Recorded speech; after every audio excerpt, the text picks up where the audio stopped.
नमस्कार मित्रांनो, सुप्रभात. लग्नाची बेडी या आजच्या भागामध्ये आपण बघणार आहोत की मंगेश सिंधूला म्हणत असतो की सिंधू प्लीज, सावीला ताप भरला अगं, तिच्यावर इतकं रागावू नको आणि तिला काय नको ते काही समजत नाही, त्यामुळे तू राघवचं राग तिच्यावर नको काढू ग. तेवढ्यात सावी ही बाहेर येते आणि सावी काहीतरी टेबलमध्ये शोधत असते. सिंधू विचारते की अगं सावी बाळा, काय लागते तुला? आणि आता तुझ्या अंगामध्ये आत्ताच ताप भरलेला होता, त्यामुळे तू लगेच खेळायला नाचायला जाऊ नकोस, थोडासा आराम कर आणि काहीतरी खाऊन घे, कालपासून तू काहीच खाल्ले नाही. तेव्हा सावी काहीच बोलत नसते. तर मंगेश मामा विचारतो की अगं, तू तुझ्या मामाला सुद्धा सांगणार नाही का की काय झाले? मामावर सुद्धा तुला राग आला का? तर सावी म्हणते की नाही, आणि ती मंगेशच्या कानामध्ये काहीतरी सांगते.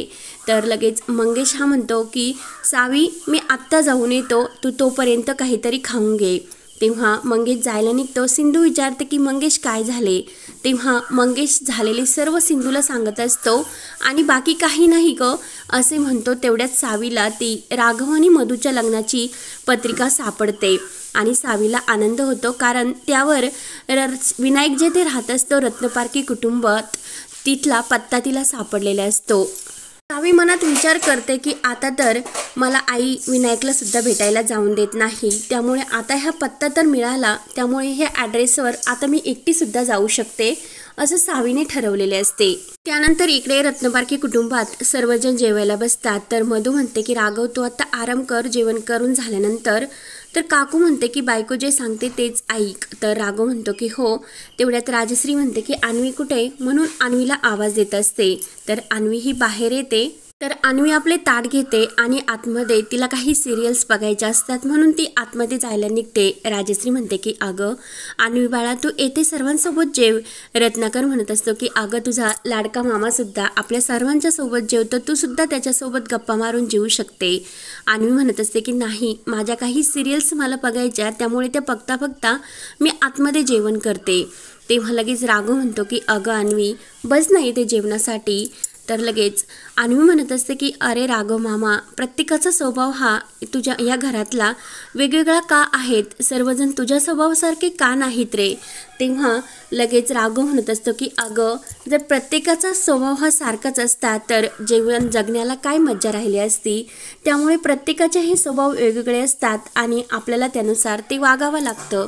तर अन्वी जेवायला बसणार. तेवढ्यात लगेच विनायक येतो आणि अन्वीताई, हे बघ, माझा फॅमिली फोटो पूर्ण झाला, म्हणून तो फोटो ती अन्वीला दाखवतो. त्यात अन्वी तो फोटो बघते. तर त्यामध्ये सिंधू आणि सावीचा फोटो विनायकने चिटकवलेला असतो. तर लगेच अन्वी जोरात म्हणते की सिंधू मामी. तेव्हा लगेच सर्वांना मात्र खूप मोठा धक्का बसतो. राजश्री म्हणते की अन्वी, मी तुला काय सांगितले होते, या घरामध्ये सिंधूचं नाव परत नाही घ्यायचे. तर लगेच अन्वी म्हणते की राजश्री मामी, या फोटोमध्ये जी बाई आहे ना, ती आपली सिंधू मामी आहे. तेव्हा लगेच सर्वजण उठून उभे राहतात आणि तो फोटो बघतात. तर सर्वांच्या पायाखालची जमीन सरकते. तर ऋतुराज म्हणतो की ह्या फोटोमधली बाई ही सिंधूच आहे. ऋषभ म्हणतो की हो. आणि विनायक, तुला हा फोटो कुठे मिळाला असे विचारतो. तर राघव आणि मधू यांना मात्र खूप मोठा असा धक्का बसलेला असतो. तर आता त्यांना खूप घाबरल्यासारखे सुद्धा होते. तर विनायक म्हणतो की ह्याच माझ्या डॉक्टर काकू आणि ही त्यांची मुलगी सावी आहे. रत्नाकर म्हणतो की काय, सिंधू जिवंत आहे? तर सर्वांना खूप असा आनंदसुद्धा झालेला असतो. त्यानंतर इकडे सावी ही आपली जी काही पिकी बँक असते ती फोडून टाकते आणि त्यातील सर्व काही हे पैसे गोळा करते आणि लगेच तेवढ्यात सिंधू तिला आवाज देते. तर सावी घाबरते आणि आईला जर समजले की मी विनूकडे जाण्याचा प्रयत्न करते तर ती काहीच मला जाऊन देणार नाही, त्यामुळे सिंधू तेथे येते आणि सावी खूपच घाबरते. तर लगेच सिंधू म्हणते की सावी बाळा, खरंच माझी चूक झाली, मला माफ कर, म्हणून सिंधू उठाबशा काढू लागते. सावी म्हणते की तू मुद्दाम नाटक करत असते. सिंधू म्हणते की नाही ग, कालपासून तू जेवणसुद्धा केले नाही, जेवण तरी करून घे, नाहीतर मी पुन्हा उठाबशा काढते. सावी म्हणते की नाही, तू पुन्हा माझ्यावर रागवशील कारण मी जाते म्हणून. सिंधू म्हणते की काय, तू कुठे जाणार आहे? तर सावी लगेच बोलायचे थांबते. सावी म्हणते की अगाई विनू गेला, त्यामुळे आता मला उद्यापासून शाळेत जायला नको का? शाळेत जायला मला खूप आवडते. सिंधू म्हणते की बरं झालं बाई, तुझा राग गेला, नाहीतर तुझा राग अगदी लगेच तिच्या वडिलांसारखा म्हणायला लागते. तर लगेच सिंधू थांबते. सावी विचारते की काय गाई, काय झाले, आणि तुला माझ्या बाबांसारखा असे म्हणायचे होते का? मग सांग ना ग, आई बाबा कुठे असतात, कोण आहे माझे बाबा? तर सिंधू काही उत्तर देत नाही आणि म्हणते की अगं सावी, तुझा राग अगदी तुझ्या आईसारखा.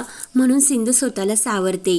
तेव्हा सावी लगेच सिंधूला प्रेमाने मिठी मारते. तर सिंधू मनात म्हणते की सावी, माझ्यापासून काहीतरी लपवतेस ना?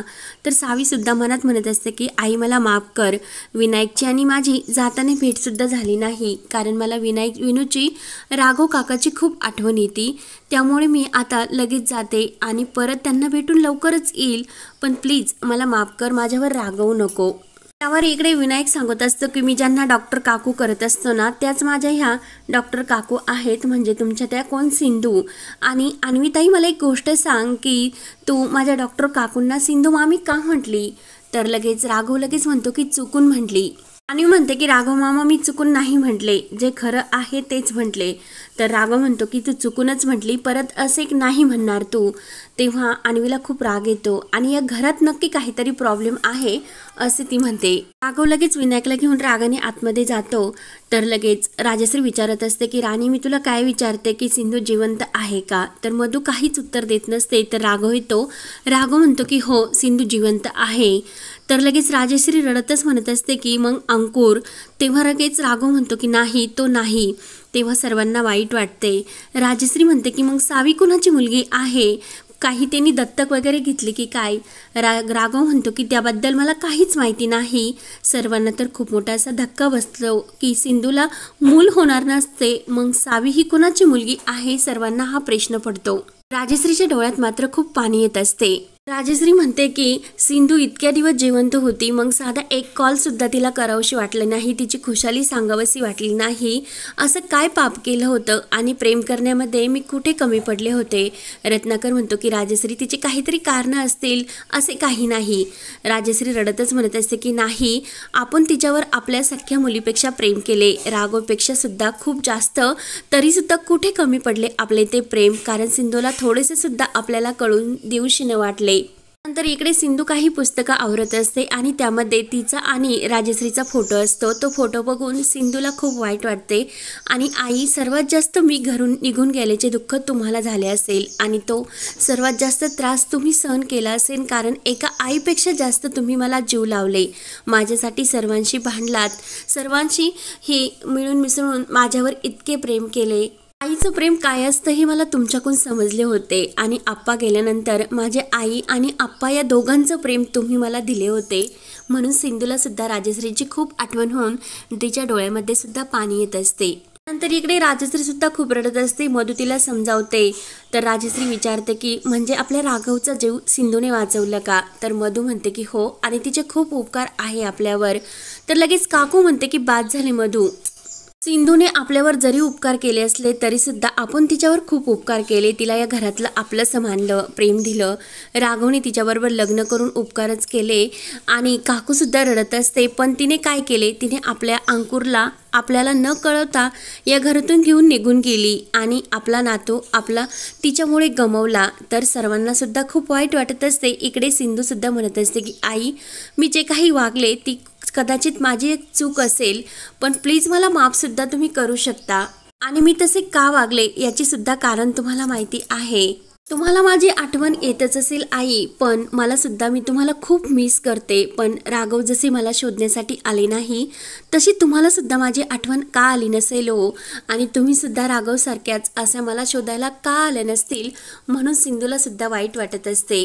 त्यानंतर इकडे काकू म्हणत असते की सिंधू इतक्या दिवस जिवंत होती आणि आपण तिच्या दुःखामध्ये इतके दिवस इकडे आयुष्य काढत होतो.